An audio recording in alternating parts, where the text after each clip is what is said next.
Welcome back to the Tailosive EV podcast, ladies and gentlemen. We are once again 100% Tesla owners on the panel. I'm going to keep bringing that up for a little while until it gets old. All right. Hey, how are you, Mike?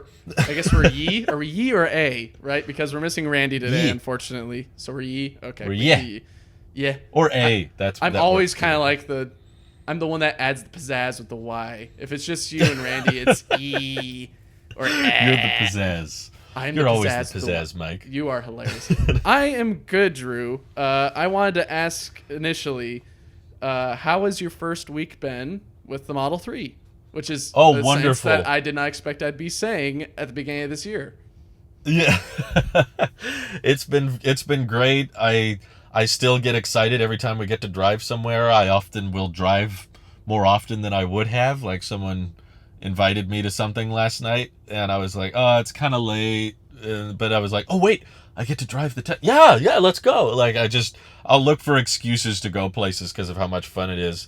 I installed all the accessories I have.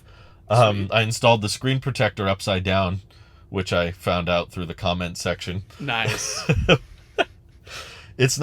I did not realize the display is not asymmetrical. I thought it was the same either way. The screen is asymmetrical. Yes. Yes.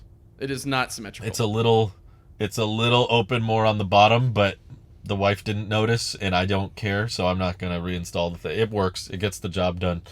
I'm thankful for the kit that I bought because it actually had this is up and this is down on it. I forget which specific screen protector brand I got. I think it was a little bit more costly. Ours probably did, and we just didn't look at it. Okay. Because I remember, I followed it by completely user error. I looked at the instructions that came physically, and I also looked at the video that they included, that they linked to on the pamphlet or whatever, just to make sure it's all good, so that when I put it on, there's no issues. I don't have to buy a new one, or I don't mess it up or anything like that. It came with the bracket that snaps on, mm-hmm. and that has up and down, but the screen protector itself, we did not realize was only a certain orientation. So there was a little plastic tab to make it sticky, to make it adhesive. That tab probably said on it what was the top and the bottom, and we just didn't see it. But we were more focused on keeping the screen clean, and we were all focused here, and we weren't looking here. So that's like the biggest trouble with it, right? Because you're like, I don't want dust or hairs, and you have to do it quickly. Yes. So you're like, all right, let's rub it down, make sure it's clean. Then let's rub it down again. Well, we didn't even take off the factory plastic until right before the screen protector. That's what I did too. It was just barely off and exposed, and I was like, okay, don't touch it. So all of our attention was there. Now I know. But it was funny that we got all that done, and I didn't even realize it was upside down until we posted the video. People were like, I know it's wrong. It's a funny story now, though. Yeah. If you have someone in the car and you want to tell them a nice little quirk or interesting thing with the car, the screen protector's upside down. You probably didn't care or want to know, but it is. Oh, well. And it still looks fine. It doesn't bother me very much, but it was just a funny realization. I'm realizing now, looking at the satellite view, that Google took new satellite pictures this year.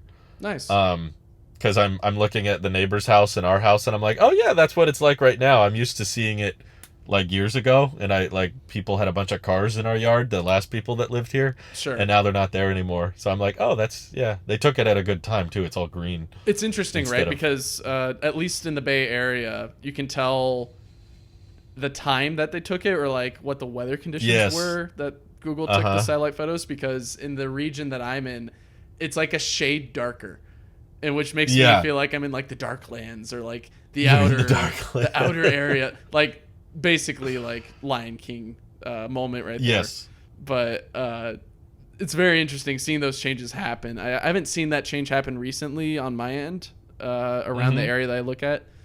But it is weird, you're seeing on the map, it's suddenly a giant band of dark or light. You're like, why? And it's because this is a different satellite pass, and this has either more updated stuff, or it was just taken at a different time, or maybe not time, but a different orbit from a different satellite, possibly, or something else like that. Exactly. It could be the same satellite. I don't know. But that's nice. So you've got basically everything all situated and ready to go. You've got the dash cam inserted as well, and that's been working well, right? Yeah, I was just messing around with it because thankfully there hasn't really been any Sentry Mode incidents or things I needed to record. But I hit the dash cam button and realized it had like this hour-long recording I was scrubbing through, and I was like, "Whoa!" I didn't realize it would record for that long. But you were Sure. saying it doesn't save the full hour or something, or It doesn't save the full hour, no. I've okay, never seen that on my end. That's a lot of data to put on yeah, a USB, or because I it's mean, like 4 cameras. it's 4 cameras that are capturing in like, I forget I if think it's it's like 720p. 720p, but like I think in minute intervals or like maybe less than a minute interval. I have to look at it again, Uh and huh. then it kind of outputs all those. Have you seen your dash cam files yet, and what they look like on the computer? No, I haven't plugged it in It's to a very interesting computer. because like it tells you like you get to see the different folders, right? You see recent saves, Sentry Oh, okay. footage, and then dash cam footage, where the Sentry is Yeah. it's sitting and then dash cam is when it's driving.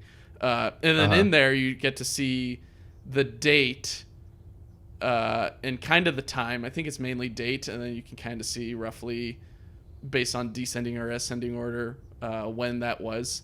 And then from there, you get it. If you click into one of those folders, it's a giant list of like front, back, left, right, front, back, left, right, front, back, Yeah. left, right for like days. And you're like, oh dear Yeah. lord, which one do I click on? Yeah. Usually, what I find is if you click on not the bottom one, that is like the end of the recording, but like the second to the bottom, that's usually when you see when the Sentry Mode was flipped or tricked or Oh, whatever, or when you okay. hit the record button on the dash cam. That's Mm-hmm. my rule of thumb usually. Sometimes it is at the beginning. It depends, but Sure. from most of my time logging all this information for FSD, because I usually try to track how good it does on a turn near my work or Uh huh. on a turn near my house or anything like that. Basically, turns I usually take that I have to take. Uh, that's when I typically get into the hobby, or maybe not hobby, but like the second nature of like, yes, click on this, click on that, scroll down to the bottom, click on front usually, because front usually has the Yeah. info. And then if I don't see anything going on the front, I'm like, that's strange. Why? But then I check on side or back. I'm like, oh, that's why. There's some idiot driving next to me that was almost hitting me or something like that. It's a fun time combing through the info, but you'll get used to it, and Yeah. Yeah. it's very helpful. I think was it No, the other I. day I saw a signature Model S. I'm like, oh sweet, recorded it, and then of course later I look at it, I'm like, it just looks like a red Model S on these 720p cameras. Yeah. They're not particularly high res cameras, but I think that's okay for the purpose it serves. It's not trying to be super high quality. It leaves room for improvement in the tech department, obviously, in the future, but I think right now it would just be too much storage and too much processing for the full self-driving computer if they made all the cameras 4K. I don't think it's like the cameras themselves that's the limiting factor. Like you can buy, even our phones have like very cheap, very basic 4K cameras on the front that you could easily swap out if you were ramping up production. But it's just a lot of data for one computer to be interpreting and storing, and yeah, it might improve with visibility a bit, but right now it's not really the limiting factor. So uh, I understand why they chose 720p. It's fine. But yeah, I've also appreciated making videos on the car has helped me learn a lot about the car, because I get to post, here's what I've experienced, and then I get a lot of advice from the comments, or like, this is what I think you should do, or this is what I really liked, or because I was saying how the mirrors are pretty small and hard to see out of, and a lot of people were like, just try to get used to looking at the cameras in the blind spot whenever you signal. So I've been trying to retrain my brain, just because I'm so used to looking at mirrors. And I'm like, well, it might actually be a bit safer to just look at the camera, because that's right there on the display, right next to your speed and everything, and you don't have to turn around as frequent. That's what I Sure, always did. That's how I was trained to drive. Is whenever you make a turn look or over your shoulder. change lanes or whatever, you signal, shoulder, and then look. And I'm like, it might be safer and better if you don't have to turn around, because you're taking your eyes out away from what's in front of you. So just glance down, see that it's clear, and then look back up again. So I'm getting more and more comfortable with that. Sure. I'm not sure if I'm entirely ready to ditch the mirrors completely. No. It would still be I don't think you should a little ever. jarring. I still use mine, but I think we Yeah. did log that. Me telling you to use the cameras in our first interaction when you first drove the Model Y is. That's I think, right, Back yeah. in that space, I'm like, why are you looking back? Just look at the cameras. It's just so many years of muscle memory that I'm having to reprogram, but I'm slowly getting the hang of it. And the one pedal driving I'm very used to. Sure. And the home charging is still way faster than it needs to be. If I could have done this all over again, I wouldn't have gone with the NEMA 14. You can change the amperage, can't you? Yeah. No, I can slow it down, but Sure. it's just I don't like it. Even at 32 amps, which is not the full 50 because this car doesn't support the 50 amps. Mm-hmm. Even at 32, it's like, okay, I drove around town and then I came home and I used like 4% battery, or I used like 5% battery. And I'm like, okay, I guess I'll plug in, and then it's done charging to the limit I set it to after a few minutes. And I'm like, oh, that was it. Okay. Holy cow. I guess that's the beauty of your light commutes versus my heavy commutes. I usually commute at least 20 miles a day. Or is it 40? Right. It's 40.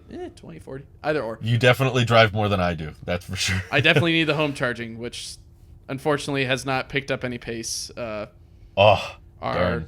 It's hit a stagnant pace just because the electrician... We got a second quote, and the second quote guy gave us a whole lot better quote and is actually doing more because we have a few other house projects that we've got going on.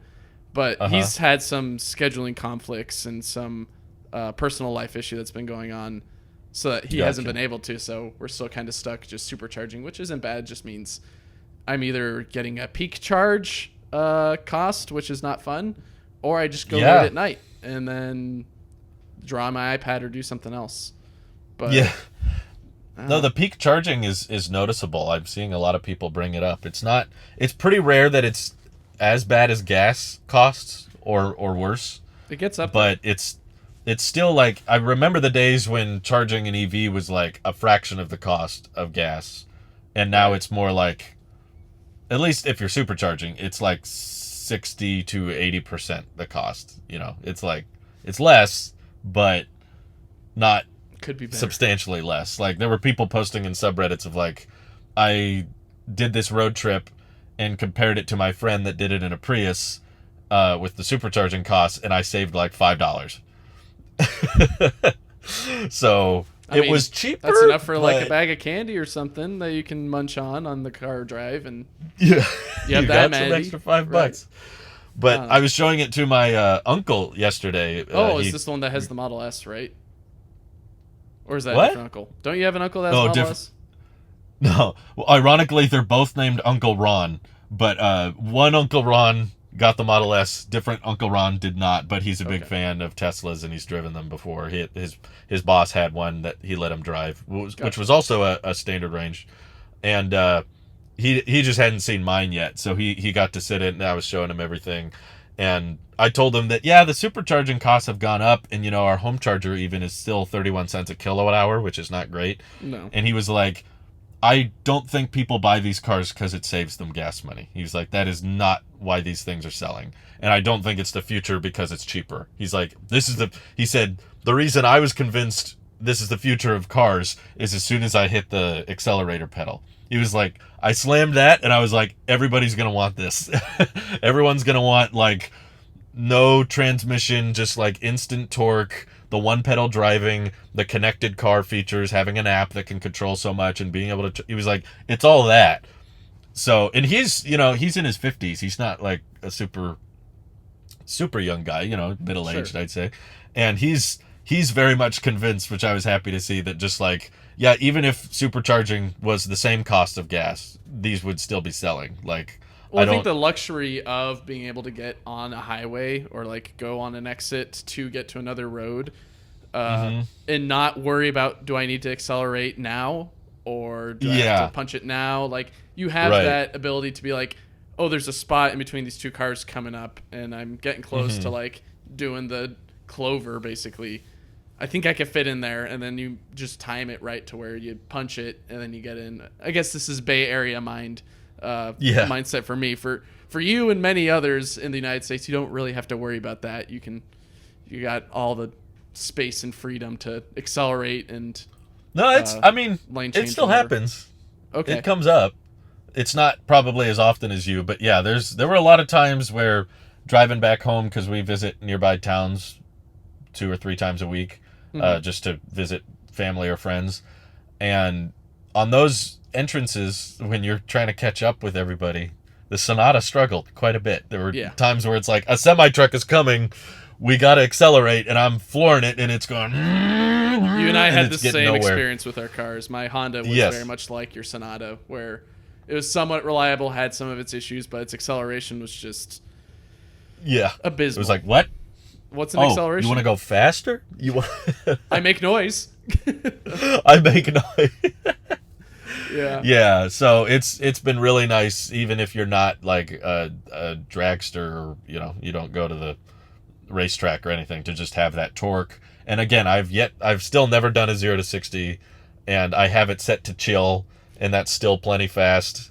Just the other night, I had a long stretch of road, and it was late at night, and there were no cars, and I was going 35, and I was like, I'm just curious, because I've not like floored it with chill on. No one else is in the car, so I just pushed it just for a second, and it still jumps up to 50 in like a split second. So I was like, yeah, okay, it's like I don't feel like I'm missing out on acceleration at all. If you get a Tesla, you're not missing out on any accelerations, even if you get the base. Though maybe in China, you might get a little. I know bit everyone less. keeps bringing that one up. They're like, it's not the slowest one. I'm like, it's the slowest one here. Okay, I can't buy that one. I would have bought that one if it was here, but it's not. Right. But I felt kind of bad though, because I had such a long list of video ideas. I was like, I want to talk about this. I want to talk about this with the car. So I let the channel members vote. I made a poll for the members. I was like, what do you guys want me to work on first? And I put like, all right, let's talk about the accessories. Let's talk about the post-order steps. Let's talk about the charging experience and all that. And then at the very end, YouTube lets you put a bunch of options in the poll. I was like, maybe one more option. And I was like, I guess things I don't like. I just at the last second threw that in. I wasn't really thinking. It was like split second. I said, I guess things maybe I don't like about the car. I added that at the very end. And that ended up winning the poll somehow. Everyone wanted me to talk about things I didn't like. And after I saw the results, I was like, oh, I kind of regret putting that as an option, because it feels very early to already be talking about that. My reaction just to it got was in the car. interesting, because I showed it to my wife. We watched it together on the iMac while I was setting up. Oh, wow. Thank you. The studio display and all that. And it was a little bit jarring, right? Because it's like, oh, I wonder what they have to say. And it's like, oh, things that they don't like about the car. And then you're just listing off like 15 to 30 things. I'm like, this is getting a little bit too negative and tiring. Like, not to be rude or anything like that, too. But I was just like, I don't think I can watch this whole video. Like, yeah, he says a lot of things like, oh, this could be better, but it's nice. I'm like, well, yeah, of course, because it's an upgrade from your Sonata, so anything's going to be an upgrade at this point. With the everything's 3. an upgrade. And yeah, like maybe it's a bummer you don't have like the emergency latches in the back. And to answer my own answer to that is because you don't want kids pulling it, even if you have it hidden under a mat or something like that. You don't want kids pulling it, and it's much easier to turn, grab the kid, pull your latch in the case of your car not electronically responding, and then opening and getting out. Well, there's still a child lock feature, right? There is a child lock feature as well, but still, in the event of, let's just say you get into a circumstance where it's imperative to get out of the car as soon as possible for all parties, you're going to help the people in the back in some way, or at least you're going to use the emergency feature for yourself, and then either help that person or they will know to get out, because they can see that those doors open and theirs don't. They're not going to just sit there and be like, it's not opening, because human survival instincts is get out. Well, yeah. Anyways, going back to it, it was a little bit jarring immediately right after you take delivery of the car. Here's everything I don't like about it. I know. I was a little confused and kind of regretted putting that as an option, but I wanted to honor it because I do appreciate the people supporting directly, and I was like, well, if that's what they want, but I just I just regretted it because I was like, well, I know this is going to be controversial, and if I would have polled, the whole audience, that probably would not have won. But You never know. the yeah, we won't know, I guess, but I wanted to compensate for it, which is why immediately after that video I did the 100 things I do like. So people are like, okay, he's not just got the car. Oh, I hate it. It's so terrible. It's just like, no, I mean, I think it's important to acknowledge no car is perfect, No. and all cars have their own little quirks and things you don't like. And the delivery video was a lot of fun, going back and showing all the hype leading up to it and all the wishing I had made all the way back in 2016. Hopefully one day, hope one day. So it was cool to go back and do all that. And I was like, okay, it almost sounds like we're treating this purchase like, you know, a graduation, or, or Well, it a is. It's the child next is step. born. It's, we're treating it like it's this godly thing, like, oh my god, he finally got a car. So I'm like, maybe it's good to contrast that with okay, there's still something. There were a lot of videos when typically before I make a video, I will look up the title I'm thinking of to see what other people have done, Hmm. because I don't want to use the same thumbnail strategy or use the same exact wording as another channel. So when I looked it up, most of the videos were titled things I hate. So Mm. I thought I was being a bit nicer by saying things I don't like, because most channels would say Sure. things I hate because that just invokes, like, it's more passionate, or it drives a lot of clicks because you can oh my god, he bought a Tesla and he hates it. So I I'm was buying a like, I Rivian. don't hate. I'm buying a Rivian. I don't hate anything about the car, really. Like, there's things I don't like and things that I wish were better, but I wouldn't say there's anything I found yet that I'm like, I absolutely hate that.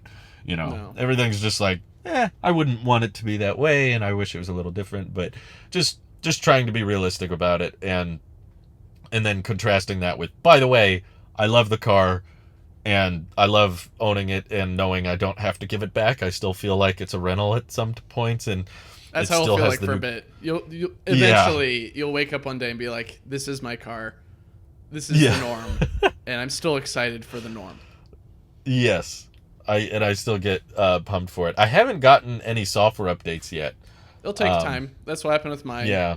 It took time. I think at that time, yeah, at that time they changed the Sentry mode screen. Mm. So it used to be the Oh. HAL screen, and I had Yeah. that longer than mostly anyone else because I got my car in that window where they changed it immediately to Uh-huh.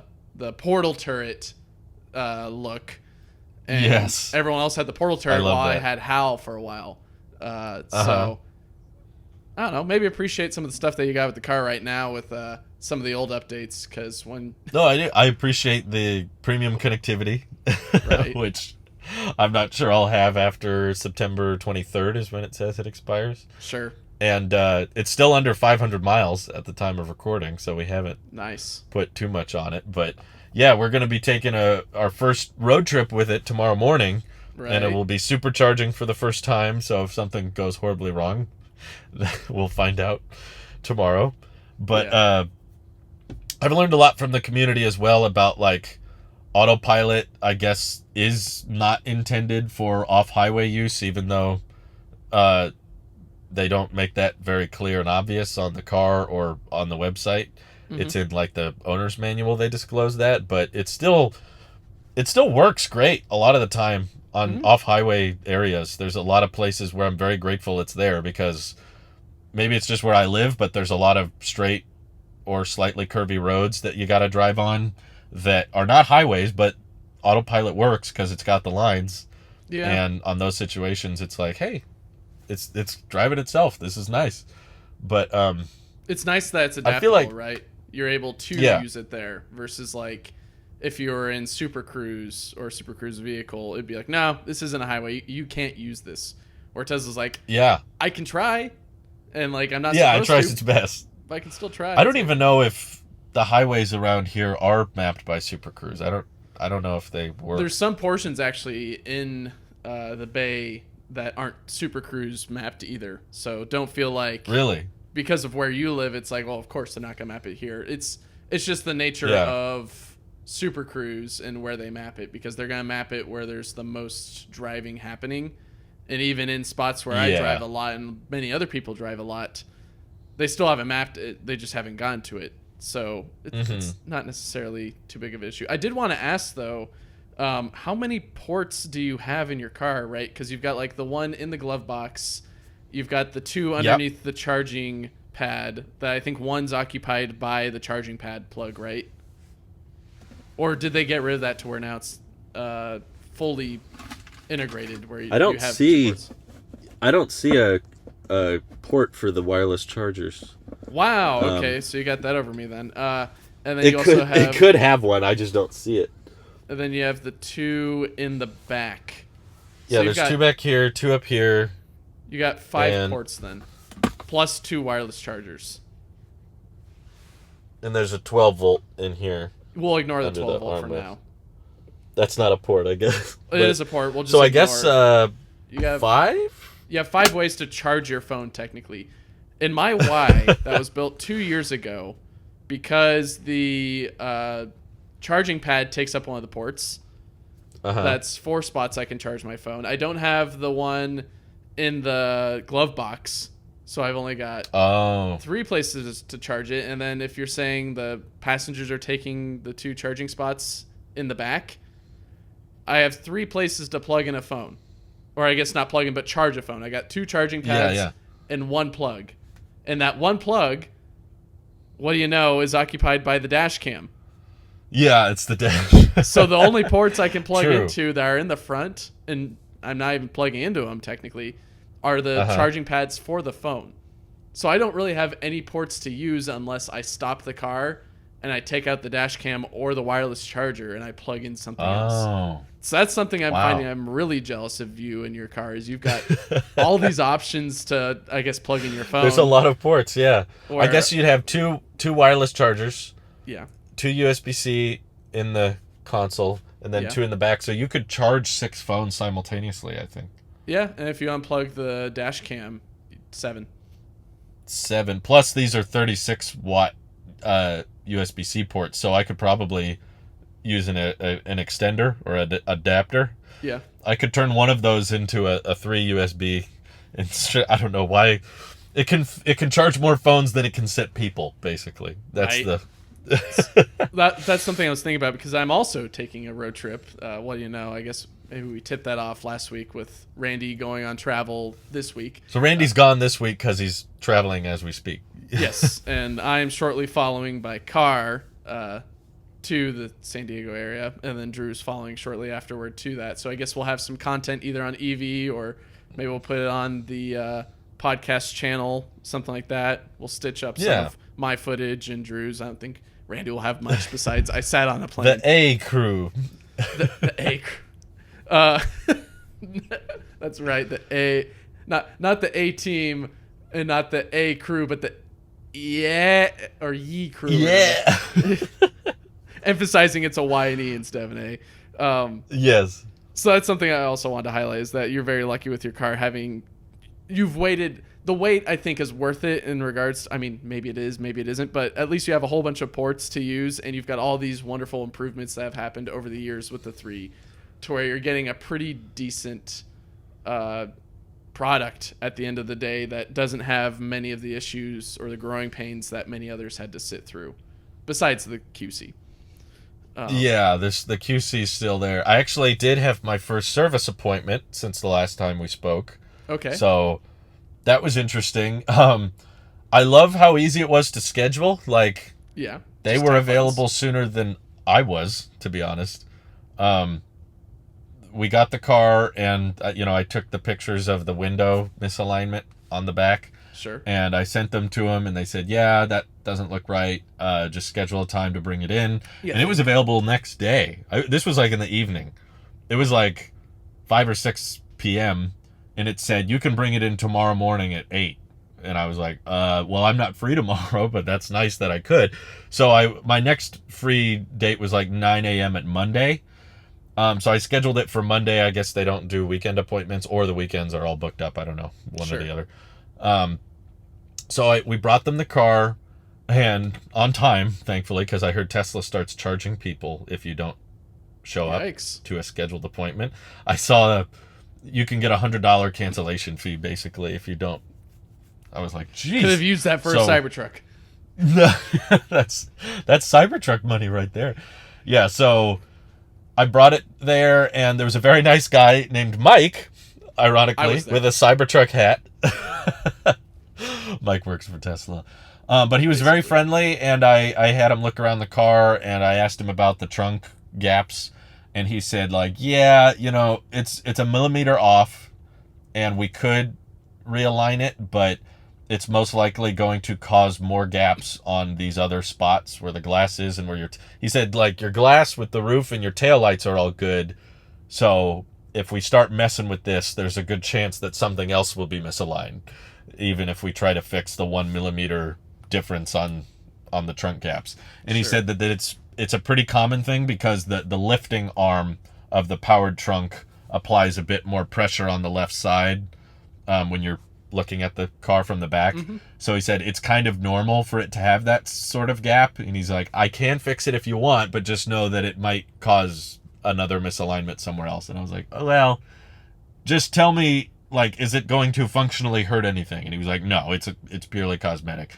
The window, he said, was definitely out of spec. Did they fix that? And I even asked him, yeah. Okay. They said it in the text as well, but then he looked at it and measured it, and he was like, yeah, that's not right. And I even asked, because I brought it up in the delivery video, that the head lining trim back here feels a little off. Sure. And I asked him about that, and he said that it's actually a design choice. It's not out of spec, because it used to all be one piece. And he said that when they would do any kind of roof work or headliner work, they had to take out all of the inside, and that caused more problems and was way harder to install. So the technicians actually brought that to Tesla and said, could you separate the headliner into separate sections? Staggered a bit. And he was very he spoke very highly of Tesla because, well, for one, he works for him, so he's a little biased. But on top of that, he said, this is the only company I've ever worked for that lets the repair technicians go right to the factory and make suggestions. Wow. And he said, my crew has gotten to go to Fremont and look at how the assembly line works. And he said, Tesla's the only company I've seen that will literally change it immediately. He's like, I guess he had worked for other car companies, and he said most of the time if you make suggestions like that, they'll say, oh, we'll consider it and maybe we'll add it to next year's model. Where he said Tesla's like, nope, if we can change it now, we'll change it right now. It doesn't matter. It's a variable knob that they can change that day, and it's not going to affect things significantly to where there's going to be big issues. Right. It's going to be that nice small change that just might cancel maybe 5% of service requests, in which that 5% is a lot of manpower at the end of the day, considering that the fleet is growing and growing in magnitudes every day. Yeah, so, and they're trying to increase production at the same time, so that's what a cool story. That makes it. Yeah, it was cool to talk to him too. I kind of want to invite him on the podcast at some point, just because he's no other mics can come here. I am the only mic. No other. I'm here with my mic, and their mics. No, all the mics. No, I asked him, like, is there anything?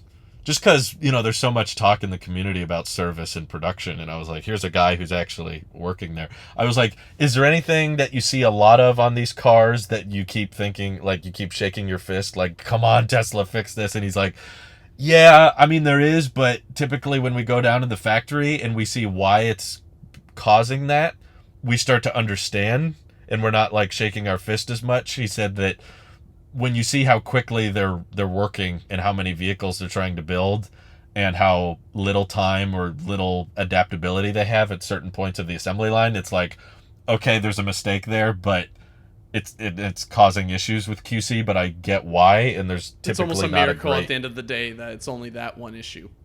Instead of like that's what he said. Basically, it was his wording, it's like, it always sounds really simple when you see a lot of cars having all the same problem. You just go, they should fix that. Go to the factory and fix it. And then you see what's causing it, and you're like, oh, that's actually really hard. Like, I understand why that's a common problem. So he didn't say that there's like super obvious things that they could do that would fix it, but still things he notices. He said my frunk was a little bit off, but they add the little cushion adjustment knobs so you can just twist. He's like, I could fix that right now, so he just twisted it and he's like, there, it's fine. Sweet. But I explained the headliner thing to my wife. I was like, actually they do that on purpose, and she was like, well, that's dumb. But I was explaining to the guy, like, I don't mind if it's designed that way. I just want to know why. So the fact that he told me that story makes me feel better about it. I'm like, okay, it's a little bit off, but it's intentional, and that'll make it easier to repair if they ever need to do roof work or something. So I get it. That's fine. So I dropped it off there. Contrast, right? Because you've got like the customer mindset of like, why no look good, and then you have not to demean Louise. But like, no, but she's right. She's the perfect example of like the consumer perspective. I don't care what it takes. It shouldn't look like that, or it shouldn't. Where the worker's like, well, here's all the technical reasons why, and she's like, but it's still no look good. It's like, well, I'm sorry. That's just how it's made and engineered. If you don't like it, then don't look at it, or get another car if it's that big of an issue. In which that's okay. That's kind of like our whole. The customer matters. Yeah. Both opinions are important, and it's crucial to hear both sides because you can make compromises based on that. But it's the same discussion we kind of have with the Cybertruck, as a lot of people are like, that's ugly, that's stupid. And then we say, but with that design, you get this, this, and this. Okay, but it still looks stupid. It can go back and forth. You get some, you lose some, depending on what you like. But so I dropped it off there, and he actually said it would be ready within 6 hours. So it wasn't a multi-day. Yeah, he said our goal is for all repairs to be under 24 hours. That's what their target is. The unfortunate thing is they did give me an Uber voucher for $100, but there's no Uber where I live. So we had to drive the Sonata again, and it felt very weird going back to that car. And I was just like, two-pedal driving. That was me with my wife's Mazda. Getting in that, I'm like, oh, yeah. This is terrible. Like, because I would find myself after a while, because we owned it for a bit before we got rid of it. And the same thing happens with the truck. I look to the center to look for the speed, and it's not there. There's a radio. Yep. I'm like, where's the speed? That's not my speed. Oh, my God. I'm going 98.2 miles per hour. That's so fast. 107.1. So it only took 6 hours, but the downside is we did have to we're not super close to the service center. So we had to drive a gas car, burning gas to get home and then back again. And they didn't completely fix it. It was still kind of misaligned when I got back. And I was like, so I couldn't even really tell what they did. So I went in there and I was like, did you do anything? And he was like, so yeah, we realigned the window as much as we could, and it's better than it was, but we want to replace like the, what's it called, weather seal? Yeah. We want to replace that mesh material, and we thought we had that part in stock, and we got that part out, and it was actually damaged, and we didn't want to put a damaged part on your car. So we've ordered a new one, and it should get here in a couple weeks. So unfortunately, we have to go back. So I was pretty bummed by that, but so they asked me when we picked up the car how the service experience was, and I gave it 3 stars out of 5 just because the wind noise did improve. So at highway speeds, I could hear the wind noise because of the window coming from that side of the car. Sure. After the repair, I can't hear the wind noise anymore, but you can still physically tell that the glass is not as flush as it's supposed to be. It's not as flush as this side. So in the little comment section, I just wrote that like Mike did a good job and he was very apologetic and understanding. He did great, but he didn't have the part in stock that he needed, and he didn't want to install a damaged part. So it's like it was basically out of his control. Sure. I don't think that the employees at the service center could have done anything better. It was just they got shipped a faulty part, and they thought they had it in stock and they didn't. So basically, they did what they could. And I asked him, like, we don't get Uber where we live. Is there any other kind of reimbursement for, like, gas or driving? And he was just like, actually, it's pretty rare that we even do the Uber credit anymore. It's like, you were lucky to get that. And I was like, well, that sucks. But Welcome again, to the struggle.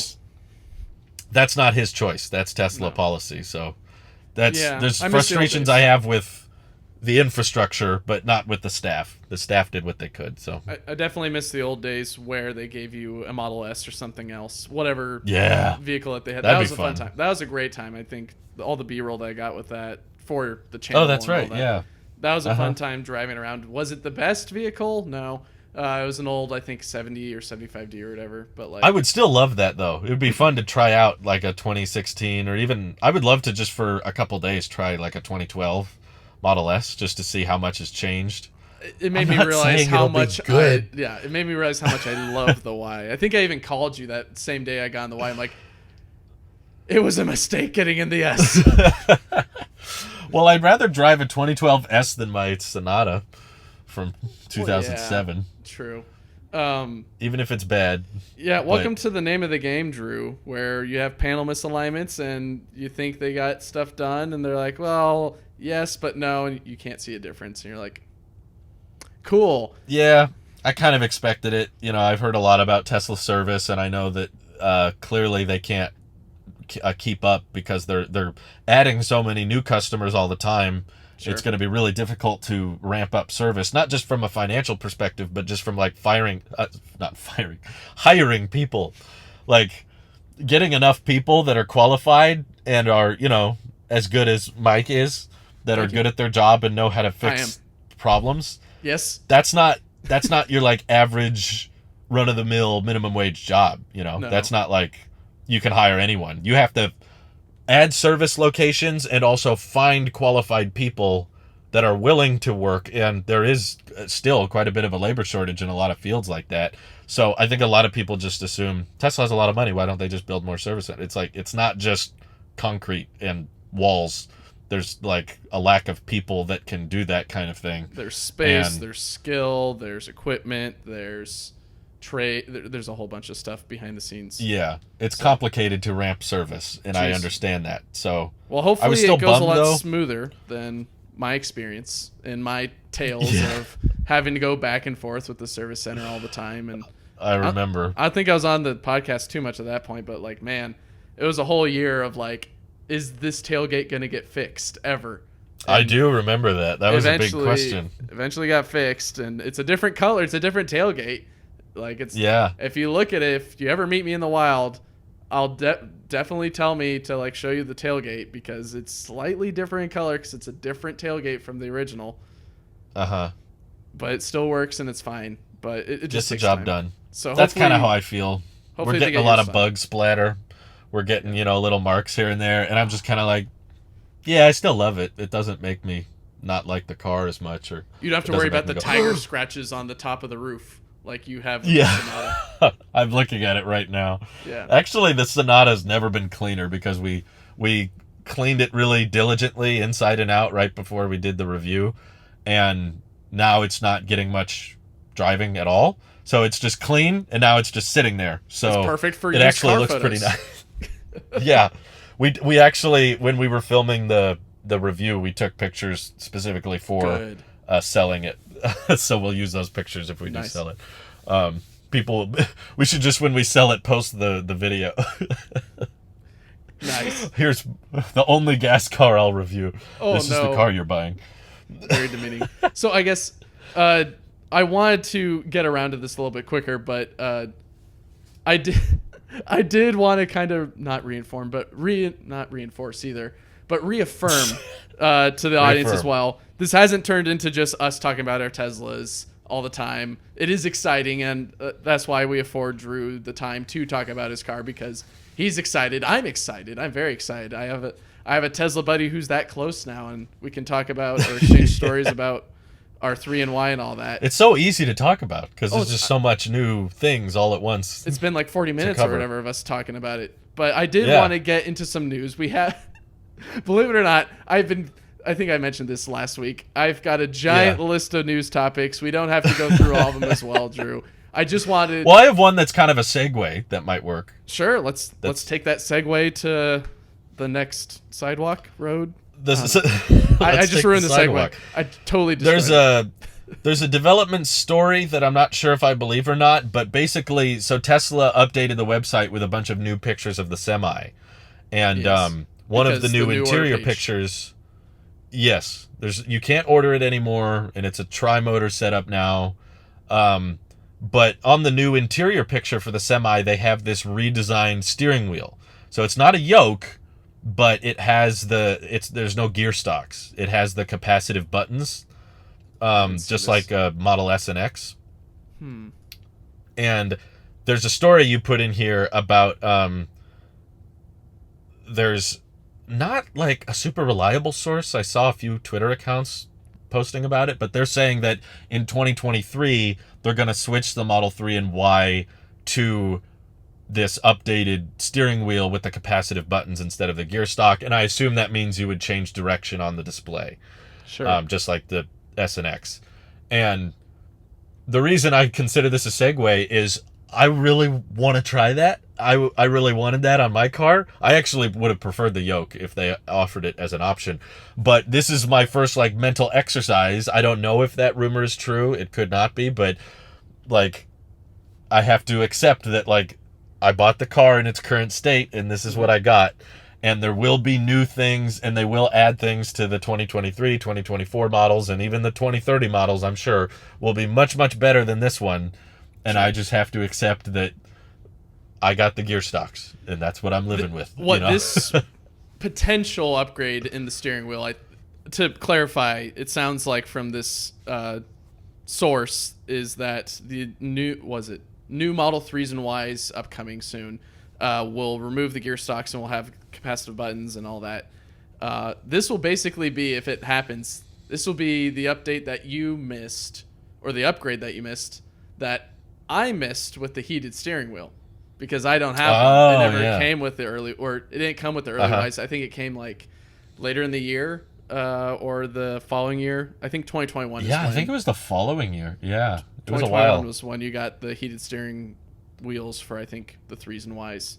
It was Yeah. just funny. I told my wife about this as well. Like, we bought our Model Y for whatever price and all that, and we got all these cool You features got it and at a all lot that. cheaper price than today. We did, but No, we look that's at like for sure. yours, and like you have like the cheapest Tesla you can buy today, and you have a whole lot more plugs and features than us. So sometimes it's nice to wait, but at the same Sure. time, I've been driving a Tesla 2 years longer than you, Drew, and those are Yeah. 2 long years, I think, in your opinion, that it's it'd be much nicer to have the car now. So what this story, I think, I agree with your mindset, is you have to practice some, not restraint, but acceptance of, I've got Yeah. the car. It's a really good car. It's not old news. It's still new news. Yes. It's still a fantastic product. And even if I don't have the new steering wheel or the heated steering wheel or anything else that's new, that's okay. At the end of the day, it's a Model 3. It's in my garage. Knowledge. Knowledge. It just popped in my head right there. Yeah. No, I'm there's looking- a disconnect though of just like this isn't the newest one anymore. You know that when there's like a refresh or a redesign, especially imagining how all those Model S owners feel at how different the new Model S is. So many changes, and they just have to accept, like, well, that's the new one, and that's not mine. That's okay. I don't need to like sell or buy again, or because I don't want to be that guy. I don't want to like No. buy a new Tesla every year This or is every not a 2 phone. years. No, it's not a phone, and I mean some people treat it like a business. Some people buy Teslas for Turo and rent them out, and that's Sure. their job. I got by No hatred. That's your provocative, but I just don't want to do it. I don't live in an area where I think that would be very popular, and I also just don't like the idea of buying cars that other people drive, and I have to now worry about how they drive and how they treat the car. Did you see the Kilowatts post about the Rivian they got back? No, I did not. I should find that tweet. Basically, they rent out their, obviously they own a bunch of EVs that they rent out. Sure. And someone took their Rivian to like salt flats and Oh, were just no. absolutely insane with it, and Just they brought it back destroying it. extremely dirty. And I So was much like, salt "Oh." embedded in the paint. Oh, Oh yeah. I guess quickly going back to the updated semi interior image, looks nice. I like the cloth seats still being there. It's a little bit more fleshed out with like where the emergency buttons are for flash and all that. And the steering wheel looks nice as well. It looks like it's got a little piano black piece at the bottom of the T that it forms with the spokes on the wheel. That might be piano. Which is weird because you would think with a semi, and also kind of staying with their design language right now, having that more matte gray material there instead of the piano would be a better idea. Or maybe they just have so much piano material in excess That from could be making the 3s and Ys and S's and X's that they're like, we'll just reuse it here. Yeah. That'd be nice. Reusing parts and all that. Huh. No, I love the semi interior. It's a beautiful look. Every time I look at this vehicle, I'm like, why did I not put in a whole bunch of money in the stock market so I can get this vehicle and that I don't need at all? You're looking at the Rivian now? No, I'm still looking at the semi. Oh, the semi. Why did I not put in Why a bunch of didn't I money buy for a the semi? This thing is beautiful. You'd have to get a different license. I'm okay with that. I'm okay. You got to go to the DMV. I think you got to take some driving courses too, but That's perfectly Yeah, that would fine. be I will fun. put in the time. Can I rent one on Turo? I don't think How you much can is because you this? need a license for that. Can they make a special Class C, Class A license for Turo? It'll be like what they you are have doing to with the prove. Aptera, right? It'll be like, this is kind of a motorcycle, but it's a car, so you can still drive with a car license. The same with the semi. It's like, it's a semi, but because of the restrictions we put on it or whatever, because we limited it from 3 to 2 motors, it can still be classified as a dual motor car in some. Yeah, there's no like transmission or gears to shift to, so Right? I bet it will be the most intuitive semi truck you could ever drive. You'll just get in, and you put your foot on the brake and push down on the not the gear stock. No, you swipe up, or you So press the a button. semi will guess if it needs to go forward or back. That's the question. Ooh, I didn't think of that because Auto there's. I think it's on the screen. I think it's on the screen. I don't think they're showing Which it because screen? the right one. Why would it be on the Oh. left one? The left one has like all of the. It has the camera. Well, we're seeing the image. Maybe Drew can put it in later. In But Europe, it's on the left. okay, If Mr. they launch the Technical. semi in Europe, they move the. They I just thought I swap was the display. technical mindset with the engineering mindset, but okay, I'll let you hold it today, Mister. Well, actually, yeah. I don't know. I'm liking this new look on the semi. I didn't realize that the interior did get that nice look and refresh, or maybe I just forgot about it because it's been a while. I'll be a little jealous of the new Model 3s and Ys, but no, I'm not planning on upgrading for that alone. Very true. I guess moving on to some slight changes as well. I don't know if we mentioned that the Mustang Mach-E got a upgrade in price, and by upgrade, it's a downgrade because it went up $8,000. But I think what's nice is they also, because they're a legacy auto company, they're able to add paint colors, and they added 2 paint colors, which they're not the most striking. They added a new blue, but it's now a blue you can buy because the original blue, which I think I got right here, Grabber Electric? Blue. They called it Grabber Blue Metallic for the original Grabber, like you're grabbing something. And that was like on the first editions and all that. And then they stopped shipping it with that color because it's an exclusive color. But now they're shipping it with a Vapor Blue Metallic, which actually, it looks somewhat similar to my Model Y in certain lights. Because really? my Y is a midnight silver metallic, so there's a little bit of a blue hue in there. And that's kind of what this Vapor Blue Metallic looks like, at least on the website. I'd have to look at it in person. There's a lot of Mach-E's on where I'm driving around. Right? I've seen a whole lot They're more picking up. recently. They're definitely they're selling a lot more, which is good. More EVs on the road. I think in the last quarter registrations, I saw that the Mach-E finally passed the Model S in registrations. So Dang. I can't say that anymore. But, oh my God, a $60,000 SUV is outselling a $105,000 sedan. That's crazy. You want to talk about orders, I guess, to segue to that. Mazda finally, this is, again, a lot of old news that we're catching up on. Mazda caught up to or are they satisfied, or maybe not satisfied. What am I trying to say? They have sold 500, or at least have gotten 500 orders for their MX30. Oh my god. Those 500 people are so stupid. Yeah, and what was it? Inside EV got the numbers from somewhere on the sales numbers. And it's interesting to look at these sales numbers this year because they started selling them in January. And in January, they sold 33. And I guess in March, it was a big month. They sold 101. Cool, I guess. Or they got 101 orders, either or. But I think what's probably the most hilarious is in July, they only got 8 orders. 8. Only 8 orders. Who are these people? We need to talk to someone we need to figure out like who was like, yeah, that seems like a good vehicle. I'll buy that one. 2 episodes ago, I mentioned that I saw the Hummer EV, and I think I sent a few pictures. I don't know if you put them into the podcast, but I did. At that same location, I've seen an MX30 charging somewhat frequently, in which I don't doubt it. You should put a "I'm sorry" card on the windshield if you ever see one. My condolences. There is a Safeway nearby that charger, so I might just go into the Safeway, grab it. My condolences. I'm sorry cards and put them on the Hummer and the MX30. Anything that's not a Tesla, really. Or I'm sorry for your loss. I'm sorry. Feel better soon.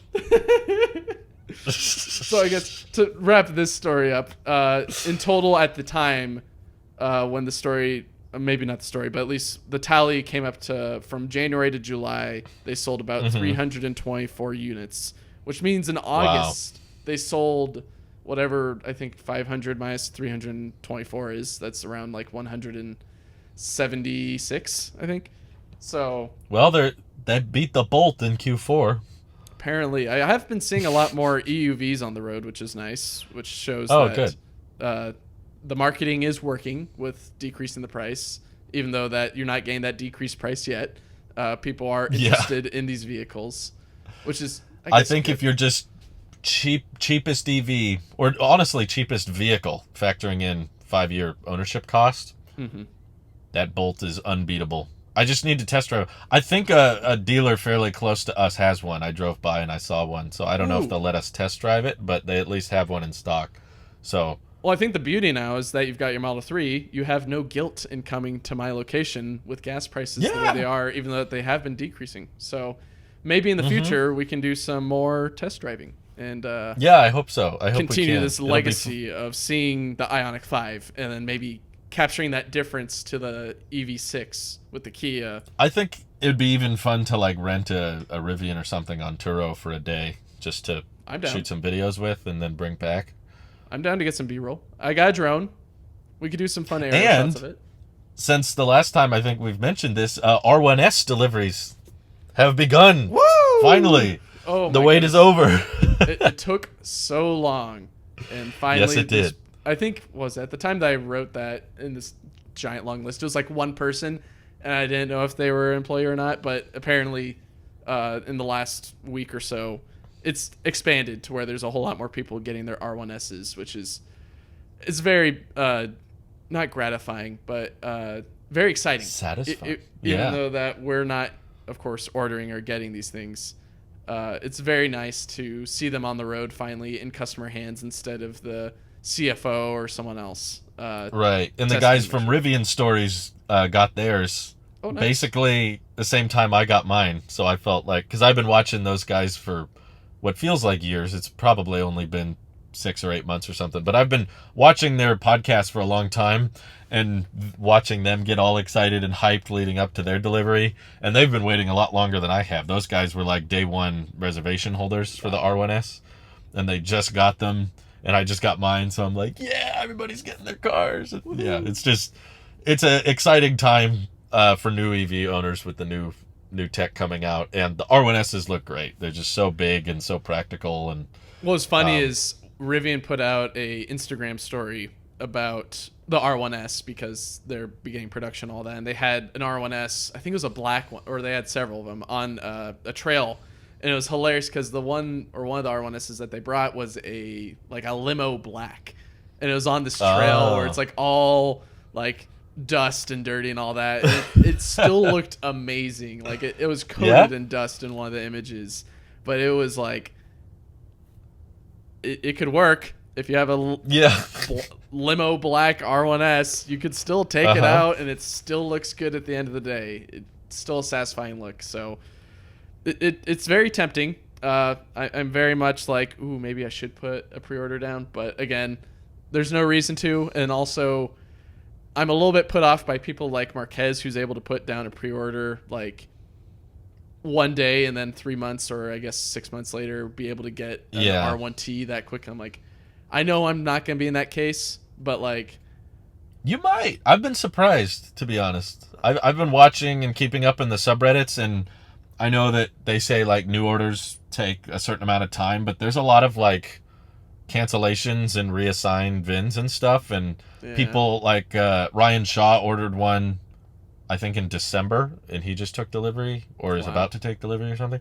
And Kyle from Out of Spec ordered one and got it because he wasn't picky with the configuration.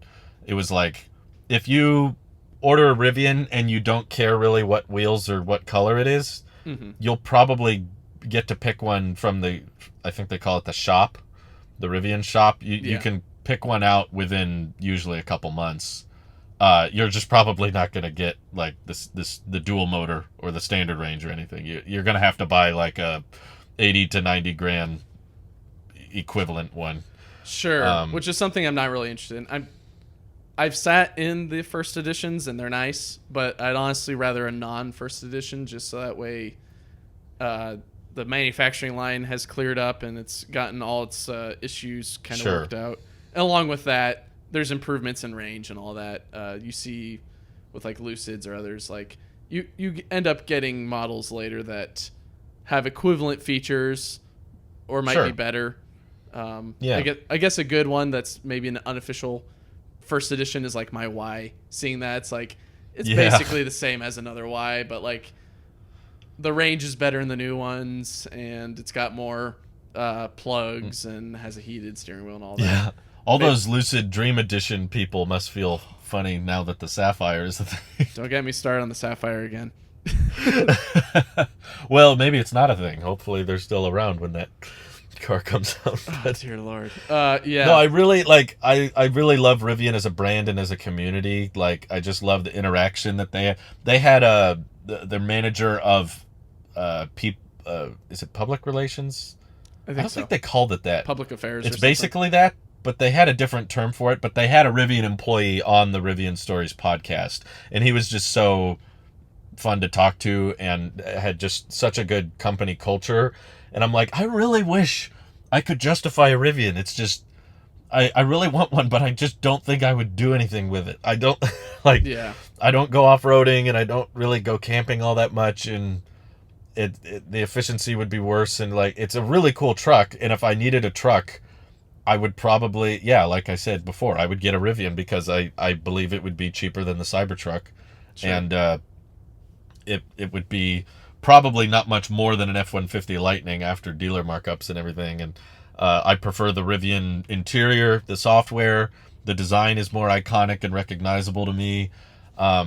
It's just, as far as electric trucks go, I feel like that's the standard. That's the one you got to beat. And they're ramping surprisingly quick. I'm impressed with how fast they've been able to keep up. But that reminds me, something I forgot to tell you last week is I saw an F-150 Lightning in the wild for the first time. Nice. On my way to pick up this car. That's hilarious. I was literally like what color minutes was it? away from the Tesla Center in Rockland. No, what color was the F-150? It was blue. Oh, nice. And maybe I've seen one before and I didn't notice it, but I was worried that the first time I saw a Lightning, I wouldn't be able to tell because it's not that different from a normal F-150. How would you know it's the first time you saw it then? Exactly. It might have not been. It's the first time I identified an F-150. Sure, right. With certainty. But no, I've looked at a lot of pictures of the Lightning, and I actually do look at F-150s now pretty frequently to make sure I'm not looking at a Lightning. So they're all over the place here. So I'm always like, yeah, no, that's not it. Yeah, no, that's not it. That's not it. After you sent me your dash cam footage of the Lightning that you saw, it's very obvious now to me what the tail light looks like on a Lightning. It's a bit different on that tailgate. it stands out. And the front is a lot more curved. Even if you get the Pro without the light bar, it's a fake grille. That's the first giveaway. And the curvature compared to most F-150s is a lot more rounded off. But this one was like a XLT or a Lariat. It had the full light bar on. Sure. And I was just like, there it goes. It was really quick. And I was like, wow, that's cool. Anyway, let's back to my Model 3. Yeah. Yeah. I've seen a few as well. I think, was it maybe a week or two before you got your car? I think I sent it to you and Randy. It was like, I saw I think a Lucid, and then an F-150, and then... That's right. You saw a bunch all at once. Like, within a mile of each other. It was like... That's crazy. Within a minute, it was like, oh, that's a Lucid. Oh, that's a F-150 Lightning. Oh, that's a Rivian. Oh, that's a... Yeah. I think an Ioniq or some other one. I think maybe it was the Genesis. That's exciting to know, like, how much more common that's going to become as years go by. You're just going to start seeing them everywhere. Apparently, there's a guy who has a Rivian at my work. I haven't seen the Rivian yet. But I'm like, oh, you need to become friends with him. Right. Get to know him. Have him over for dinner. There's a lot... There's a lot more Teslas at my work as well, which is nice. But it's hilarious because most of them are midnight silver metallic Model Ys. It's either a long range or a performance, and it's like... You inspired all of them. Okay, yeah, it's pretty entertaining sometimes. There's a Model S that looks pretty cool there, and there's also a Model 3 that has... they got some custom rims that look like the sport one, or not the sport ones, but the track ones that they sold for a while. And yeah. I'm like, oh, that's a nice look, but I like mine. Yeah, I'm convinced that I can't justify a Rivian just because of, for one, the cost and just the lifestyle. Right. I can't constitute it, but I want to know someone with one. You know, I want to have access to a Rivian. I want to be like friends with, and there's a Rivian that parks at a parking lot not too far from here that's always in the same place. So I'm like trying to figure out how to become friends with that person. I would like, my apples fell right near your Rivian. Could you help pick up the apples? Oh, by the way. Yeah, you just wait in the parking lot all day. With and apples? Then, like, with the bag of apples. He comes up to the truck. Oh my God, I'm so sorry. Could you please help me? You know, or I was thinking of like, is it really creepy to leave a 3x5 card under a wiper and be like, I run a podcast and I would love to talk to you about your vehicle ownership. And if you don't want to talk, don't worry about it. It's fine. But, you know, I think the apples are less creepy. Honestly. It'd be less creepy to park by the car and wait for him to pick it up. But yes. I know of a location where there is consistently a Rivian parked. I'm not going to say the name of the business because I don't want to give away the guy's location or my location. It's just a parking lot where there's consistently been a Rivian, and it's a launch edition green, and not bad color. It looks amazing. So I'm just like, I need to be friends with that person. If you push me hard enough, I might. But honestly, was it Ram emailed me recently, and it again reignited my excitement for Ram's EV coming soon. I see this email. Hopefully, it's not like what their previous owner Dodge did with the Challenger, Banshee, SRT thing. I will forbid you. You can do what you want. I don't care. But I will forbid you from buying this truck if it has an artificial speaker. If it has an artificial speaker but also has 500 miles of range, I don't care. I will put duct tape over that speaker, or I'll just live with it because my wife likes. Because it's fine. Because I haven't talked to her in a while. How does your wife feel about fake car noise? Like, is she in favor of that? So that's something that we actually had a. I wouldn't say heated discussion, but it did spark some strings because pump. Sure, why not? We had an octovalve discussion. Because it was after that heated discussion the discussion we had on the podcast. But basically, she comes from the mindset because she's owned a Mustang and she knows that culture. We lived in Reading, where Reading is very much that car culture of like loud, big trucks and loud cars and all that. And so I remember talking with her about that, and she said she likes the engine noise and kind of the muscle car. So I get that, but I'm not sure how she feels about the fake speaker noise. She understands it, but I did explain like some instances like yours where it's like it could actually be somewhat damaging or what's the other word for it? Just trauma inducing in some ways. Not saying that it's a bit like a, it's not like comparative to like war and all that, but it's very much a sudden sound that could instill some stress. So Sure. She agreed, but also at the same time, she's like, well, it's a speaker, right? And you could turn off a speaker or something like that. So Let's hope so. it mainly comes down to those people who, it's just the driver. You can't change the driver. You can change the car all you like. You can make the car as safe as possible, like with Teslas and all their safety abilities. But the driver is going to be the driver, and they're going to be obnoxious or rude or dangerous. And you can't necessarily change that without taking away the steering wheel. So at least it's an option for those that want a muscle EV, in which I think, thinking about it now, even though that they didn't announce any specs really, besides 800 volt architecture, they accomplished their goal in making a car for their people, in which those people like loud, obtrusive cars. So, and that's okay in a way, to a point. But if the 500-mile range Ram exists and happens, that will sway us at least from like thinking, oh, like maybe eventually Rivian, it'll be like, no, we're getting the Ram. It's 500 miles of range. You can't, like, how do you top that? Yeah, the range argument's really hard to argue with, because if you need that range, then you're going to buy the vehicle, you're going to buy the truck with the best range, and that would be it at this point. No one's even close. That's stopping us. Like, we're perfectly content keeping our 2019 Ram. It's relatively new, and we've barely put any scratches on it, and it's been used quite often. And we need that range for going into town, grabbing a whole bunch of stuff, and coming back. At least in the location that we're at, it's a bit of a drive, so it makes sense to have a bit more range, and we could get it accomplished with a Rivian. But would be nice at the end of the day to not plug in the car or have to plug in the car. It'd be nice to just park it in the garage and let it sit, and it's okay. And that's what the allure, at least with the email that Drew will probably censor out some of my personal info in there and maybe include it here. Oh, whoops. Thank you for mentioning that. I wouldn't have thought of that. But at least in this email, they said the insider spoke and we listened. And a lot of the quotes are, a 500-mile range EV truck would be a game changer, make it happen. Along with, like, will I be able to power my equipment with the battery? What's another thing that they say? Ease of charging and all of that, in which I don't know what ease of charging means, whether that means that they'll partner with Electrify America and try to bring about more pull-through chargers in your local area versus somewhere in Death Valley.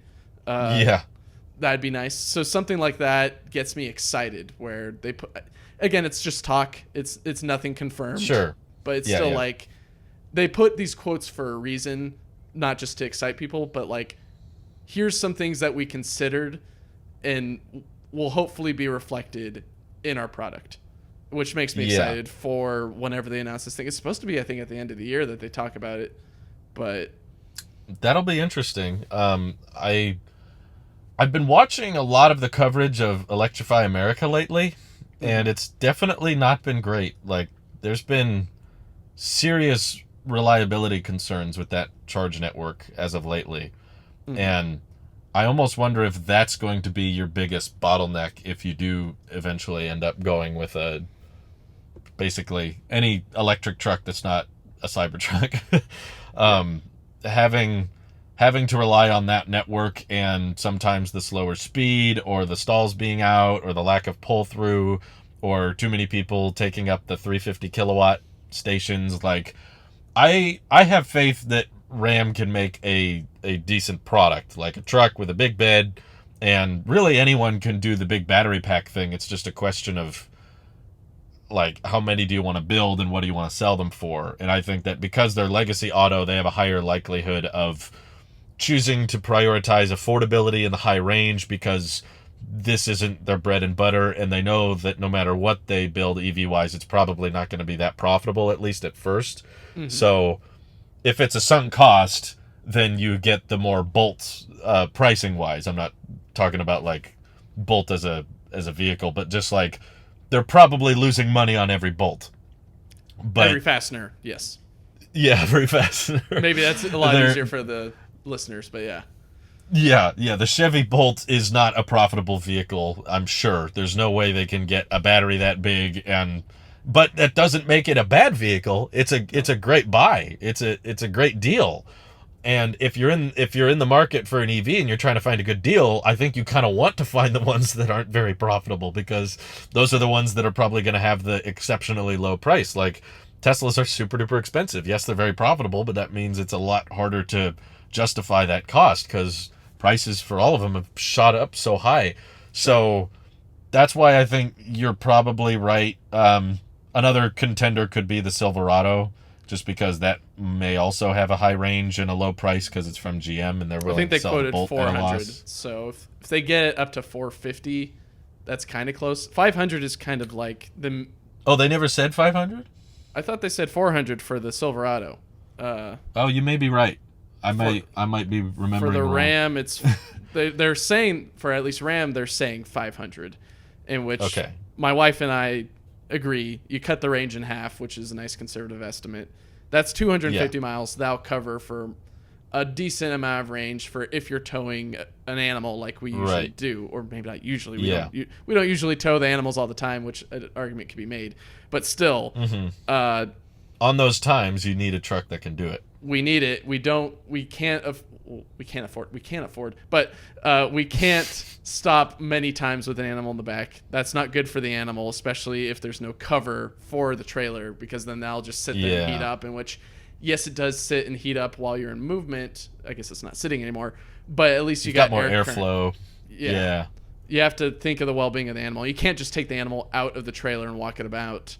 That's like a last case scenario of like you can't do anything else and the horse or animal needs to get out because of the heat, or you're just sitting there for however long. So that's why stuff like what Ram sends, like 500-mile range EV truck, grabs my attention. And if we can get trucks up to there, which I believe they will eventually, they'll get up to 500 plus and all that. That's when you'll see people like, I guess me, but like others who want that range in their utility truck. The value will be insane, because if you think about like just the F-150, it comes in at like, I think, was it 45, 47 or something like that now, and has all 47, these, I think. has all these features, and like still you can use it as a daily driver, but it still has all these extra things on top that you can use it for. Is astounding. So the same with like something like a Ram EV that has 500 miles of range. You could still use it to go and get groceries, and maybe not the most efficient way to get groceries, but like it's better than driving a gas car. And you get a gas car of equivalent size, I should say. You could probably, or even most gas cars wouldn't get, like the Rivian's miles per gallon equivalent is like 70. So it's hard to find a gas car that gets 70 miles per gallon. Maybe even a Prius sedan. Maybe a hybrid could do it, but it's a truck, so it's still a step in the right direction, even as a daily driver. But there's so much demand for the truck, so I'm just convinced that long distance towing thing is going to be like the last market to switch, because financially, from a business's perspective, it makes very little sense to do 500-mile range, because that limits how many trucks you can build because of how many batteries you need for each vehicle. And what Ford and Rivian have been proving is that there's a lot of demand for trucks that don't have 400, 500-mile range.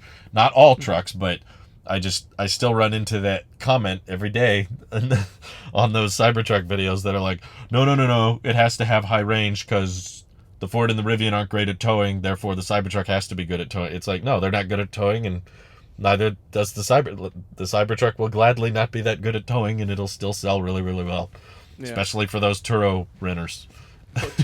I can only imagine, like the same story with like the Rivian going out to the salt flats and basically getting annihilated in powder and all that. The same with like the Cybertruck probably handle it a little better, but with the stainless steel and all that. But like, it'll take a beating. I would rent one on Turo occasionally. I'd rent a whole bunch of stuff on Turo, but at the same time I don't, because there's no reason to, and also I don't want to be liable for any issues, and I don't want to go through all that. So It's more of just Like if I needed to borrow a truck for something, you know, if I needed to move furniture or I needed to move, if I was moving houses or something, then just finding one on Turo and spending a couple $100 to rent a Cybertruck, I could do a video on it and also use it for something. Like, yeah. that'd be stressful. And the fact that a bunch of people probably think like I do, like, yeah, I couldn't justify buying one, but I could rent one on occasion if I needed it. That's why they're going to sell like crazy, is because people will make a lot of money renting them out, I think. Just like they're Right. making a lot of money with Teslas.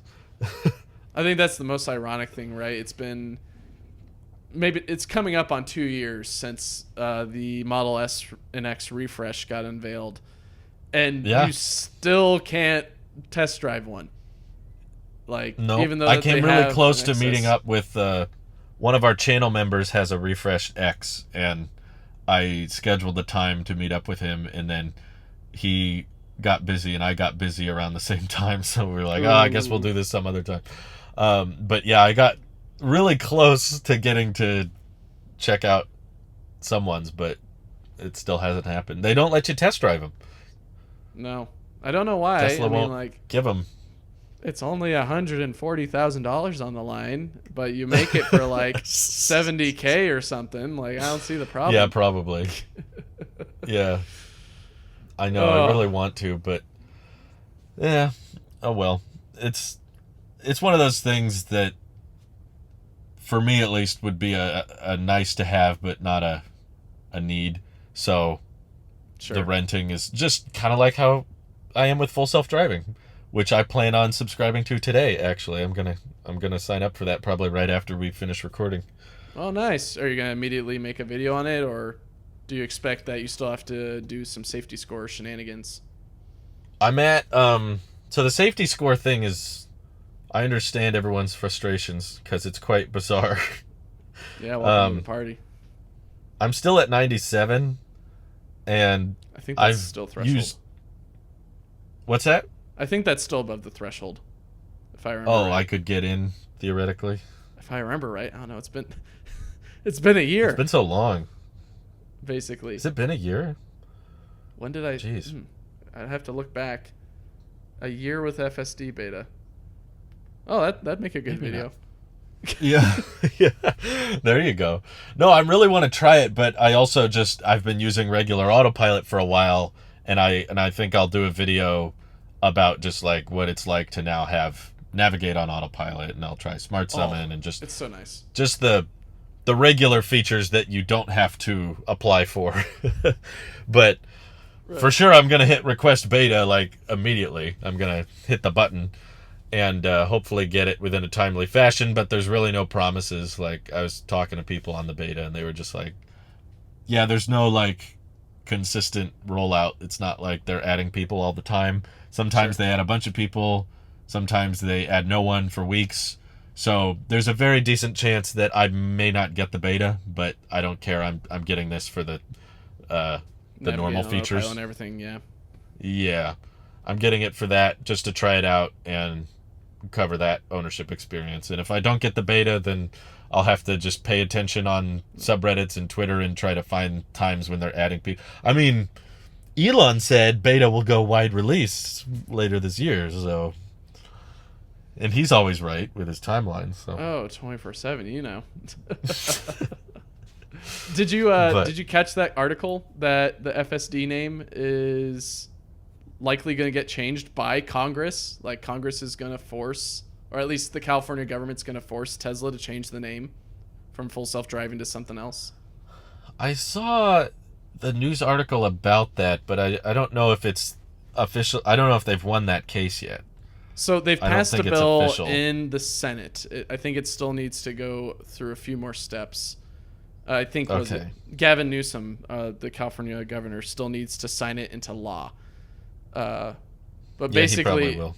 it's forcing Tesla to stop using the term full self-driving, at least in California, which I would think would mean that they're changing the name overall, because if they can't operate in California, which is where they operate and also one of the biggest it's markets, a huge market. they'll just change it all over to whatever else. It won't be too much of an issue, which it kind of goes along with a lot of our previous requests or our discussions in regards to the accuracy of the name of this program. Yeah. It's Yeah. not full. No, it's not even fully partial self-driving at this point. I mean, No, every day or maybe not every day I use it to work, but a lot of the times I take it to work, and even so, I know, don't use it here, use it here. And then when I use it there, I'm like, okay, well, we're getting on a spot where it's a little bit hairy. I guess we can try today and see if it works. And, well, I almost run into a pole. So, oof. Yeah.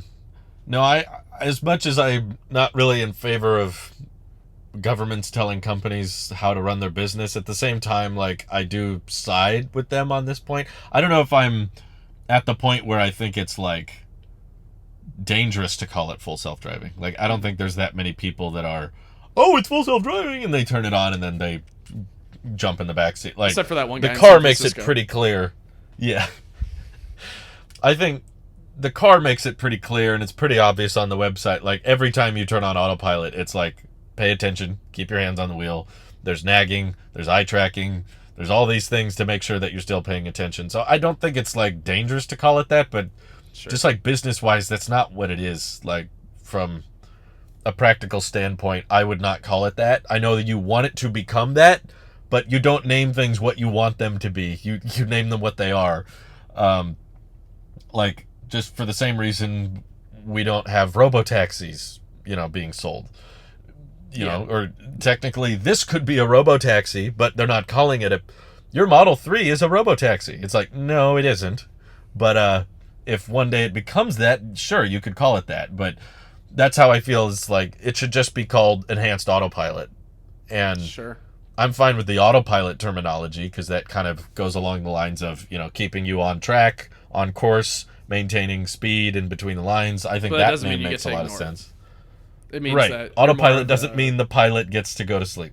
No. Only when there's another pilot in the pilot seat or adjacent to Yeah. the seat. They're both pilots. They're both called pilots, Right. surprisingly. It's not a pilot and co-pilot. They're both pilots. It's just one is Yeah. the captain and the other one is the first officer. And it doesn't directly translate to cars because you don't have a steering wheel on both sides. But still, you are the pilot of that vehicle. It is your responsibility. Yes. Until they take away that steering wheel and there is no way for you to interact with it, you are still in control in some way. Even if Yeah, it's you in fact, resisting the wheel from like twisting Yeah. and it's saying no, you can still resist. You're still interacting. So once the interaction's I was just going to bring that up. Like, Tesla does not do brake-by-wire or steer-by-wire. So no. even if the beta software started getting way safer than humans and it was perfect, even if you turn it into a robotaxi, someone can interfere with the vehicle. Someone can grab the wheel. Someone can hit the brake on the freeway if they want to. And the car has to abide by that. You can't just turn that off. And I think a lot of people, this is when I get accused of being a hater. If in the same video, I'll get, you're a fanboy and you're a hater. It's like, the automotive community is so black and white. You have to like everything about Tesla or you have to hate everything about Tesla. You can't be in between in some way. And I'm like, I love this car and I love this product, but I just do not believe any vehicle being built right now will become a robotaxi. Sure. By Tesla, at least. Like, the cameras are pretty good, and I've seen the beta perform and it does some cool things occasionally, but the liability hurdles Tesla's going to have to jump through to turn these into vehicles that drive themselves, and then strangers get inside and ride around in them, and let's just hope that stranger doesn't grab the wheel, or let's hope that stranger doesn't pull the manual override button and make the whole system freak out, comes to a stop or whatever. What if it someone slams the brake on the freeway and they get rear-ended? Who's responsible for the car? Is it the rider? Is it Tesla? Is it the owner of the car? If you have to be responsible for all those things, then it's not that passive of an income stream, because now you have to be ready to come get your car if it gets a flat or whatever, or the Tesla bot will come fix it, I guess. But yeah, it's like, I used to be so hopeful, I used to have that belief. I used to think it was coming, but just so much time has passed. So much time has passed, and deadline has been missed and missed and missed, and I've seen so many updates that fix one thing and break another that I'm like, I'm all for pursuing it and trying to make it better and better, but I'm not going to say it's coming in, because a lot of people treat it as a when. Like, it's just a matter of time. It'll come. It's just a matter of when. I'm like, no, don't. Like, it's never been done before. It's an if. This is still an if it happens. I'm not saying it will never happen. I'm just saying it's not 100% guaranteed to happen. You know, Especially like, not this year. yeah, no, this year, no question. But No. I like, think the very fact that Elon has acknowledged that they're probably, or that they are, coming out with a robo-taxi vehicle or platform that they're going to do a lot of their full self-driving with, or at least he's alluded to it, yeah, confirms at least the fact that the way that they thought it was going to go isn't going to happen anytime soon, especially with that liability of trying to put together autonomous driving vehicle with no steer by wire, but like it's all still connected and humans can still interfere. And of course they're not going to voluntarily sit in the back, and then if something happens, they're like, well, I didn't feel comfortable with it, so I had to sit in the front, but then it didn't let me do it. Like, it makes more sense at this point, at the rate that they've been going. yeah. Just make a whole different vehicle, have your own engineers and volunteers go in, do all that hard work where it's like risky business, where they do have a thumb on the trigger to stop at any time, but they have more of that flexibility away from human occupants that are just members of the public doing stupid decisions, or possibly doing stupid decisions, and being able to control it more, so that way they can develop a lot more aggressive behaviors that will eventually result in a more confident system versus what's been developed now, where it's a lot more conservative and a lot more careful, which results in opportunities like my car, or I guess not opportunities, but circumstances like my car seeing a flashing yellow light and immediately thinking slow down. It's like, no, it's just a warning. It's not turning red or anything. There's like so that. many tiny edge cases like that stack up. And it's I don't knock it for being safe. I'm glad that's safe. But to try to conflate or try to combine these two things, we've already seen it's not going to succeed in a timely manner. It's taking forever. So it makes more sense to separate it, get the more aggressive stuff done with your own people, and then fold some of that into the rest of the product line with the sexy lineup and the semis, and eventually the Cybertruck and all that. So I think maybe that's my growing excitement right now in terms of Tesla products and things coming from Tesla soon, is this robo-taxi, because I've seen what Zoox is doing and what Cruise is doing, even though Cruise is under fire right now. What they do and what they're capable of doing versus what Tesla does, where they can be a little bit more aggressive or be in situations that are a little bit more strenuous and very time sensitive based on split-second decisions, but it's not at the expense of the driver and that liability with laws and legislation and all that. It's just do what you want. It's internal testing, and eventually you can roll it out. So long story short, I'm excited for the robotaxi product and what they're going to be able to do with it. And if there's like a volunteer thing like they're doing with Cruise, I'm signing up. Yeah, that'd be fun to try. It's yeah. I'm sure it'll be in Phoenix in the Bay Area, because those are places where Waymo and Zoox, I believe. I don't know if Zoox operates in Phoenix, but at least that's where Waymo operates, and they're happy with what's going on, or at least they're satisfied. So yeah, I don't know.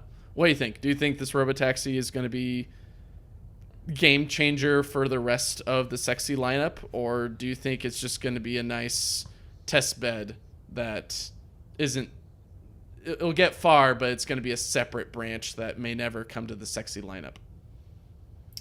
Yeah, I think I actually believe it'll probably get pushed back, because FSD won't be where they want it to be, and they're going to keep saying, oh, we're really close, or we're getting closer, but in order for it to work the way they want, like I'd be interested if Tesla did their own version of Zoox or Waymo with like a limited area of a geofence, but they kept doubling down on how that's not what they want to do. They want to do like a global, or not global, but at least national rollout where it can do anything anywhere. It doesn't have to be a specific location.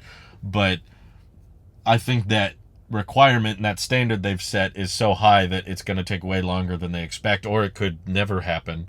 And they're going to have to compromise with a Waymo-like service or a Zoox-like service, and the robotaxi is going to end up like the $25,000 car. It's going to just keep getting pushed back, like, oh, maybe one day we'll do that, or oh, maybe I guess it doesn't really make sense to do that anymore. So Sure. I'm hopeful, and again, I'm still a shareholder. I've never sold any stock, and I love the product, but as far as all these crazy claims with self-driving has gone, I've completely gone back to the I will believe it when I see it. If it happens, if they actually start assuming liability and they start going to level 3 or level 4, then I'll say, like, okay, it's coming, we're getting close. But so far, liability-wise, there has been no progress over the past few years. There's been progress in autonomy. Okay, the car can do this now, it can do this now, but liability, that's what you need for robotaxi. That's what you need for level 3, is for Tesla to start saying you don't have to pay attention, or you don't have to be in the driver's seat for level 4. So until that day comes, I'm just like, yeah, no, I don't buy it. I don't think it's happening, and you're going to have to prove me wrong.